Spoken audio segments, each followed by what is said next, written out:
네, YTN 뉴스 FM 황보선의 출발새 아침 2부문을 열었습니다. 김경진 전 의원과 김현아 국민의힘 비상대책위원과 함께하고 있습니다. 자, 센 토론 또는 센터뷰. 자, 다음 질문은요. 요트 사러 미국 간 강경화 장관 남편이 얘기는 잠시 뒤에 좀 하고요. 그 전에 아까 제가 얘기하다만 그 국감 관련해서 먼저 지금 국방위원 쪽에서 어제도 그랬지만 증인 채택 신경 좀 심했습니다.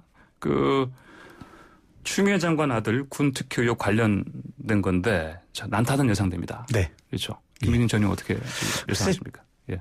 저는 이게 사실은 증인 채택을 거부하는 여당의 자세가 딱히 좋은 것은 아니다. 예. 어차피 헌법기관인 국회의원들이 신청한 그 증인을 신청한 국회의원이 7분, 5분, 3분 최소한 한 10 몇 분 정도는 질문할 수 있는 자기 시간을 가지고 있으니까 그 시간을 활용해서 자기가 물어보고 싶은 질문을 하겠다는데 그걸 증인으로 받는 것 자체까지 거부하는 것은 조금 너무한 거 아니냐 이제 이 생각은 드는데 다만 이런 점은 있어요. 뭐냐면 국민들 입장에서는 이제 추미애 장관 아들의 휴가 미복귀 문제에 대해서는 검찰이 뭐라고 수사 발표를 했던 또 장관께서 뭐라고 얘기를 하던 또 이 당시 병장이 뭐라고 얘기를 하든 국민들 머릿속에는 각자의 판단과 가늠이 머릿속에 다 섰어요 보면. 하도 많이 나왔죠. 정보들이. 들었기 때문에 사실은 이 이슈는 거의 분석이 되고 파악이 돼 있는데 이걸 국감까지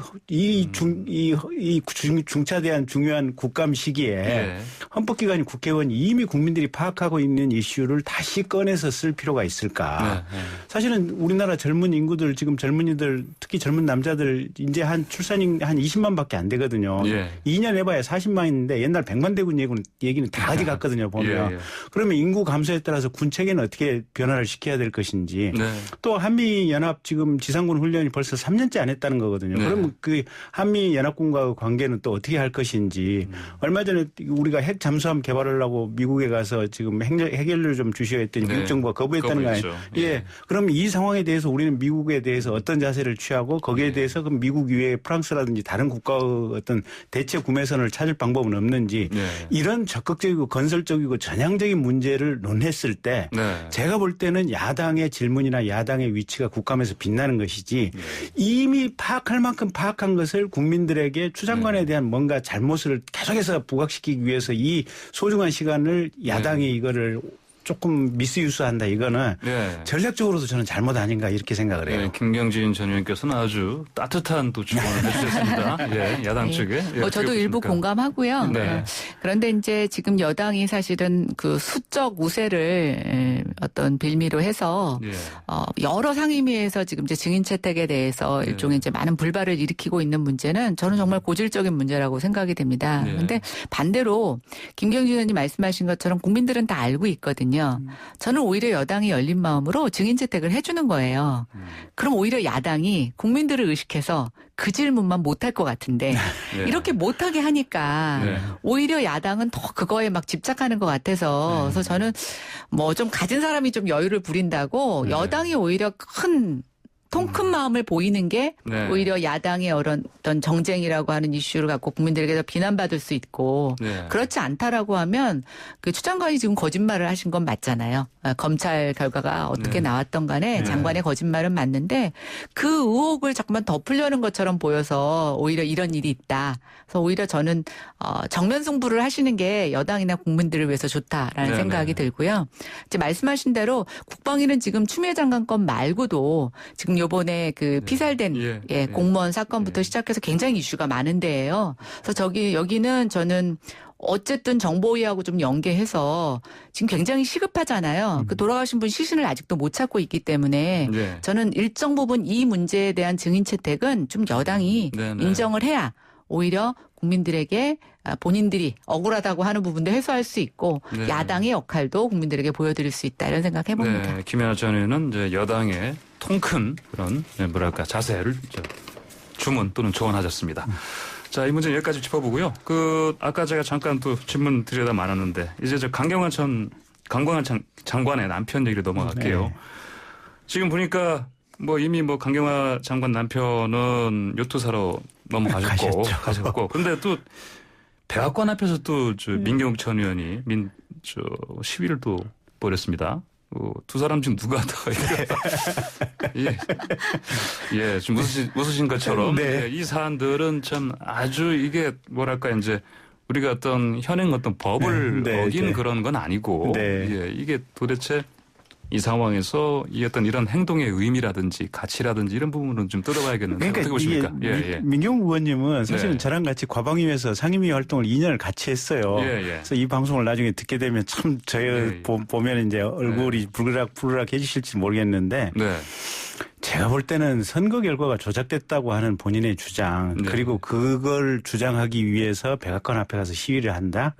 사실은 이게 사고 자체나 판단 자체가 상당히 우리가 생각하는 보편성에서 많이 멀어져 있는 분이 아닌가. 첫째 그분이 과연 국회의원 생활을 어떻게 했을까. 이제 그런 의문이 있고 두 번째는 그렇게 어떻게 보면 보편성에서 멀어져 있는 행동을 한다고 하면 누군가는 좀 당에서 말려줬어야 되는 것이 아닌가. 옆에 있는 분들이. 그래서 정말로 국가망신 아닌가라는 생각이 들고요. 강장관님 남편은 사실은 뭐 누구나 가정이 있고 이러는데 사고뭉치 가족이 있을 수 있거든요. 물론 이제 이 교수님 들으면 또 기분이 많이 언짢으시겠지만 제가 볼 때는 이게 정부에서 해외 나가지 마라 좀 자제하십시오라고 얘기를 하니까 이게 법적 금지는 아니지만 국민들의 97%가 따르고 있잖아요 보면. 근데 장관 남편이시고 교수고 그러니까 배울 만큼 배우고 책임 있는 지도자 가정의 일원이시기도 하고 이런 분이 사실 그렇게 한다고 하는 것은 사실 강 장관 입장에서 얼마나 속이 쓰리고 이러겠어요. 그리고 국민들 입장에서 눈살이 찌푸려지고 이러는 상황이고요. 근데 참 두 분 다 그러긴 한데 더 큰 틀에서 보면 민경찬 의원님 빨리 돌아오시는 게 좋을 것 같아요. 자, 우리 김연아 전 의원 어떻게 보십니까? 그러니까 이제 뭐 이 두 사안이 직접 비교할 수 있는 사안은 아닌 것 같아요. 근데 이제 제가 굳이 이 두 사안의 공통점을 좀 찾아보니까 우리가 도대체 표현의 자유, 개인의 자유를 어디까지 허용할 것이냐.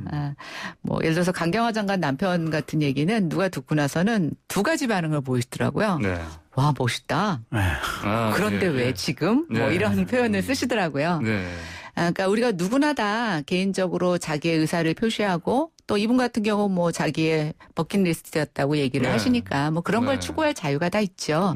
저는 민경우 의원도 뭐 개인이 본인은 그게 맞다고 생각하시는 게 주장하는 거니까 그걸 뭐 표현할 수 있다고는 생각이 돼요. 그런데 저는 두 분이 공통점으로도 갖고 있는 것은 그냥 일반 개인이 아니라는 거.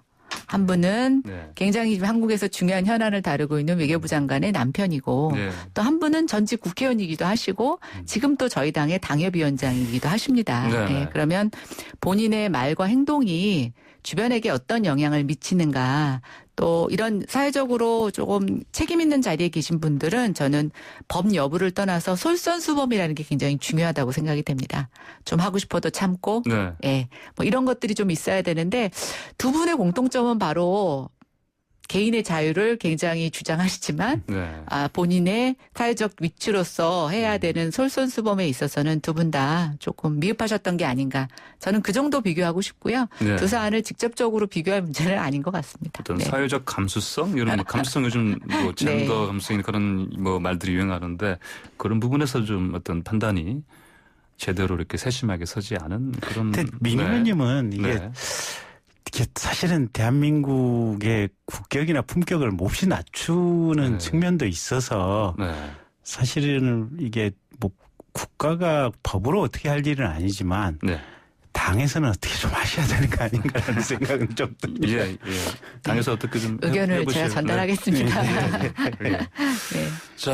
자 그러면은 이렇게 뭐 이제 방금 말씀하신 것처럼 사실 두 분의 행동은 뭐 우리가 뭐 어떤 뭐 법적으로 잘못했다 그런 건 아닌데 뭐 어떤 처신의 문제 같아요 보니까 그런 부분 서로 이제 주신 그런 조언들을 서로 잘 이렇게 받아들이시면 어떨까 생각이 드는데 자 다음 질문 넘어가겠습니다.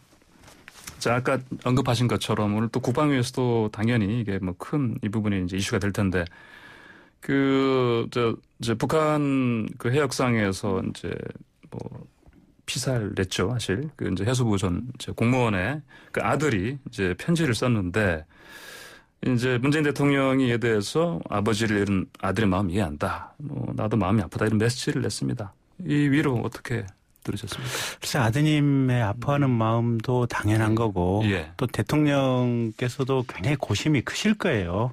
이 사건과 관련해서 사건 자체에 대한 어떤 진실 규명 또 책임 여부 그다음에 그런 어떤 과정 속에서 북한과 미래적인 관계를 어떻게 설정해 갈 것인가 여러 가지 고심이 많으실 거고 그런 이제 대통령의 고심은 충분히 이해할 수 있고 또 대통령 그렇게 고심하시라고 하는 자리가 대통령 자리니까요. 근데 딱 하나 저는 이 사건 전체적인 과정 속에서 우려되는 측면은 이게 최초의 국방부 발표를 보면 이게 이제 시신 피습 이후에 이제 시신을 소외한 것으로 이제 발표가 돼 있고 초기에 국방부 발표가 그렇게 왜곡된 거나 이게 저는 그게 제일 진실에 가까운 내용이라고 이제 개인적으로 판단을 하고 있거든요. 근데 이제 북에서 사과 통지문을 보내오고 그러면서 이제 시신 훼손에 대한 부분을 부정을 하면서 우리 정부가 이제 갑자기 이게 군이라든지 해경 동원해가지고 시신을 찾는 작업들을 하고 있는데 그게 너무 남북 관계의 미래에 대한 고심이 너무 지나친 나머지 사실은 팩트나 사실관계까지도 우리 정부가 기히 파악한 내용하고 다르게 지금 행동을 만약에 하고 있다면 그런 부분은 조금 우려되는 측면이 아닌가. 그래서 이게 북한이 그러니까 전체적으로 수준이 낮고 시스템이 굉장히 저열하고 이게 체계가 대한민국에 비교할 수 없을 정도로 이게 후진적인 시스템이잖아요, 보면. 그런 구조적인 모순 속에서 지금 이 사건이 발생한 건데 이제 그럼에도 불구하고 남북 관계를 전향적으로 미래지향적으로 가져가야 된다고 하는 대통령은 충분히 이해할 수는 있지만 그렇지만 이런 상황 속에서 혹여 사실관계 왜곡이 있는 것은 그건 또 다른 문제가 아닌가라는 생각이 조금 들어서 약간의 그런 우려는 좀 있습니다. 저는 대통령의 이제 메시지가 단어로는 굉장히 따뜻한 단어. 뭐 나도 아팠다, 위로한다 이랬지만 그 언어의 온도는 저는 굉장히 좀 싸늘했어요. 왜 이렇게 언어의 온도가 싸늘하게 느껴질까 생각을 해봤더니 지금 시신을 수습하는 과정 또 처음에 이분이 실종됐을 때 수색할 때도 조명탄 하나 쏘지 않았다는 뉴스가 나오고 있습니다. 그리고 실제로 북한이 사과를 하기는 했지만 이게 국제사회에 사과한 것도 아니고 또 이분이 이렇게 사실은 굉장히 처절한 죽음을 당한 거죠. 근데 그 가족 입장에서 보면 그럼 누가 잘못한 거냐라고 했을 때 국가가 누구의 잘못이다라고 얘기를 해주지도 않고 또 아직 규명은 되진 않았지만 월북이라는 단어를 쉽게 쓰면서 저는 추석 연휴 때 그 남겨진 두 아이들의 입장에서 한번 생각을 해봤어요. 그 오늘 편지를 보면, 뭐, 금방 돌아올 것 같았던 아빠가 전혀 월북의지도 그런 걸 눈치챌 수 없는 아빠가 어느 날 사라져서 처참하게 죽었는데 아무도 이 죽음에 책임이 없는 거예요. 그리고 이 아이들한테는 앞으로 어떻게 될지 모르겠지만 월북자의 가족이라는 그런 굴레가 씌워질 수도 있습니다. 근데 국가가 지금 무엇을 하고 있는가? 대통령의 오늘 어제 자녀들의 편지를 보니까 만약에 대통령의 가족이 그랬으면 어떻게 하셨겠느냐라는 질문은 저는 굉장히 가슴 아픈 질문인 것 같아요. 그래서 우리가 이게 진짜 오히려 국가가 한 국민에게 폭력을 가하고 있는 게 아닌가. 저는 모든 발표가 신중했어야 된다고 생각이 돼요. 모든 발표가 신중했어야 된다. 그렇죠. 근데 지금 막 그냥 뭐랄까 실시간으로 뭔가 정보를 알린다라는 그런 미명하에 해놓고서는 그걸 전부 다 지금 뒤집고 책임자는 찾을 수 없고 억울하게 죽은 사람만 가족들만의 고스란히 피해를 감당해야 된다라고 하면 뭐 우리가 흔히 하는 말로 국가가 왜 있어야 되는가. 그래서 정말 대통령의 가슴 속에 이 피해당한 국민, 그 가족이 있는가라는 것이 저는 느껴지지 않아서 어제 대통령의 그 문장의 온도가 굉장히 좀 싸늘하게 느껴졌다. 저는 그렇게 평가하고 싶습니다. 대통령께서도 이게 국민이 죽었는데 마음이 어찌 안 아프시겠습니까? 아프시겠죠. 근데 이제 생각해야 될 게 한두 가지가 아니니까 이제 머릿속이 이제 굉장히 복잡하신 뭐 그런 상황일 거고 그 고심은 충분히 이해할 수는 있지만 그러니까 이제 이게 뭐랄까 남북 관계가 어떻게 보면 이 추가적인 악화를 정부 여당이 너무 걱정한 나머지 사실은 월부 가능성에 대한 네. 물론 가능성이 있을 수도 있고 없을 수도 있지만 그런 부분을 너무 빨리 지금 얘기를 해버리고 네, 네. 이러면서 조금 국민들이 보기에는 오히려 정부가 우리 국민들을 보호하는데 조금 네. 소극적인 것이 아닌가 이제 네. 이런 느낌이 좀 드는 측면은 분명히 있어서 그래서 정치하고 하시는 분들이 대단히 조심조심해서 하나하나 언행을 하는 것이 중요하다는 저는 국가적으로 대통령의 어떤 그런 외교적인 문제 그런 거 저는 그 무게감 있다고 생각이 됩니다. 근데 저는 지금의 상황을 보면요. 적어도 한 사람은 나서서 가족들을 위로하고 미안해하는 사람이 있어야 되는데 정작 책임자들 중에서는 다 대통령 눈치 보느냐고 그 밑에도 다 대통령하고 똑같은 입장을 보이고 있다는 거. 예, 그래서 저는 오히려 당국자들은 좀 냉랭하게 외교적인 문제 또 남북관계의 문제로 입장을 내놓되 대통령의 말은 조금 더 따뜻하고 위로가 됐어야 된다는 생각을 합니다. 그러니까 사실 이제 옛날 같으면 그런 역할을 어떻게 보면 대통령 영부인께서 가서 그냥 가족들을 한번 끌어안아 주시고 뭐 이런다든지 누군가는 진짜 김연아 의원께서 말씀하신 그런 역할을 할 사람이 있긴 있어야 됩니다. 예, 알겠습니다. 자, 오늘 첫 이제 센터뷰 시간 했는데 이게 뒤돌아보니까 오늘 보니까 센이라기보단 뭐 예리하되 부드러운 따뜻한 토론이 된 것 같습니다. 예, 뭐 어쨌든 잘 들었습니다. 저도. 예, 알겠습니다. 자, 그러면 다음 시간 계약하고요. 오늘 두 분의 말씀 여기까지 듣겠습니다. 자. 네, 감사합니다. 소감차. 저 또 소감 말씀하시라는데. 네. 예. 네. 아니, 오랜만에 YTN 라디오 스튜디오에 직접 나와서 방송을 하니까요. 참 감기가 세렵고. 그 국회의원 하기 전에는, 20대 국회의원 하기 전에는 사실 스튜디오에 많이 나왔거든요. 근데 하고 나서 보니까 이게 정말 말 한마디 한마디 조심해서 해야겠다라는 생각이 더 들었고 조금 방송하기가 더 조심스러워진 측면이 분명히 있고요.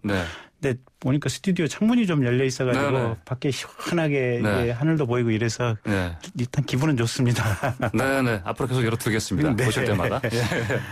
저는 뭐 센이라는 단어를 이렇게 연상하면서 한동안 우리가 사이다 발언 이런 거 되게 많이 얘기를 했었죠. 근데 이제 우리가 너무 사이다를 많이 마셔서 사이다 뒤끝에 남는 그 단맛, 끈끈함에 이제 국민들이 좀 힘들어하는 것 같아요. 저의 이 센토론 센터뷰에서는 시원한 생수 같은 발언 또 즉 날씨가 추워지니까 따뜻한 물 한 잔과 같은 그러나 예리하고 우리가 그 힘을 영향력은 세질 수 있는 그런 센토론으로 한번 만들어 보도록 하겠습니다. 다음에 준비 더 많이 해오겠습니다. 분명히 될 것 같습니다. 오늘 두 말씀 잘 들었습니다. 네, 감사합니다. 감사합니다. 지금까지 센터뷰 센토론의 김경진 전 의원, 김연아 전 의원이었습니다.